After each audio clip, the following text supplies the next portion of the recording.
Okay, Lucas Mill video. Right, so what I want to talk about today is Lucas Mill. What is the longest log you can cut in a Lucas Mill? Now, you know, the answer to the question is as long as you can afford, because for the reason that these rails, and sorry about the wind, today's a really good time to do this video because I've got these two long logs set up in the mill. So yeah, these rails, the side rails, are six meters long, and you've got these posts here that they connect to. Now the way I've got this set up is I've got it set up as far as you can go on the rail, so post, plate, bottom plate, rail and cam lock. So to answer the question, what's the longest log you can cut in a Lucas Mill? It's as long as you can afford, really, because you can buy these joiners. You can buy, this is an extension which comes with the mill. You get 4 extensions, so one for either end. But you can buy a connector from Lucas, so you can connect 2 of these 6 meter rails together with a little sort of male, female, to connect 2 6 meter lengths together, but you do need another set of end frames. So if you really wanted to, if you were cutting big logs and you had the money to spend on more rails and more end frames and posts and crank handles, you could cut as long a log as you want. You could link up 4 of these together. I've seen pictures of it. Not 4 together, I think I've seen pictures of 3 together. A lot of fiddling around, but if you got a long log and you want to cut like a mast for a ship or something, you can do it. But yeah, what I want to concentrate on today is what is the longest log you can cut in a standard Lucas Mill setup.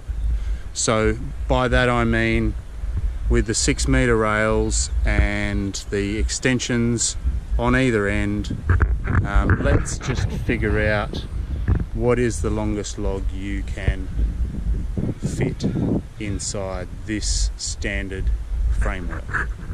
So, you know, one of the things you've got to consider when you're doing long logs, or longer than 6 meters, 6 meters less 2 times that dimension.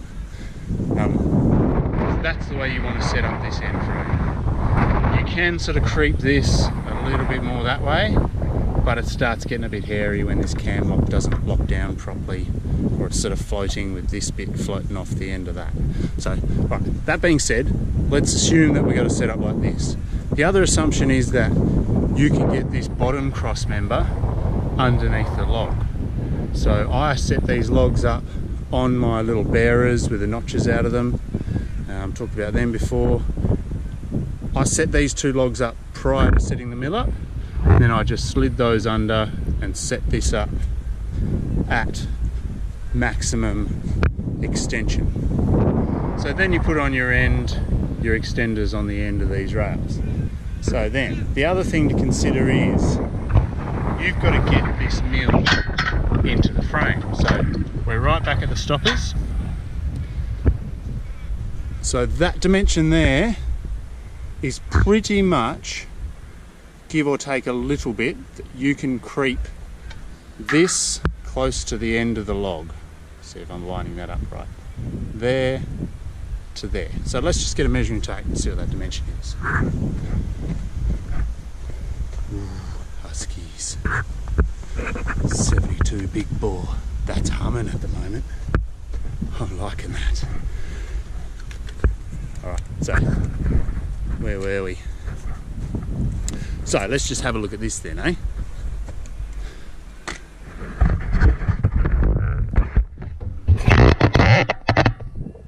So what's this dimension? It's about 100 mils, so that's about where I've got this one set up, at 100 mils. And that you know, once you start getting really close to this, that's when it starts getting a bit fiddly and a bit tricky. But just let's assume that you can take up that extra 100 mils. So we'll go up the other end and see what it is there.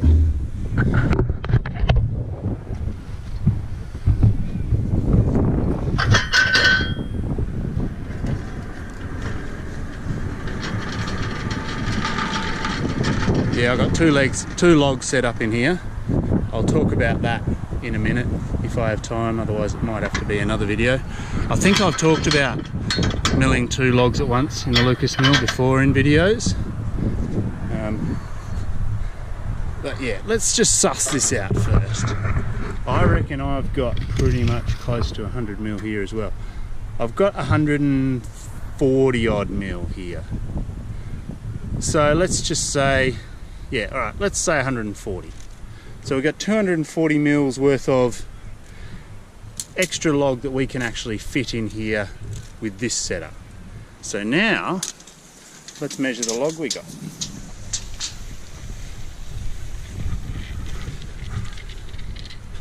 So this log is about 6.6, 6610. So plus 240 mils, so that's 6850. So realistically, the biggest log you can fit in a Lucas mill with a standard setup, if you fiddle around with a few things like setting up the rails on the posts like that, making sure the bottom cross member is tucked under the log, you can comfortably do a 6.8 metre log. So I really got no idea what, oh well, here we go. 6.8 metres is 22 feet and 4 inches. 22 feet and 4 inches. 6.8 metres. 22 feet 6 inches. I don't know, somewhere in that sort of area. I reckon you can safely say that you can mill a 6.8 metre log in a Lucas mill.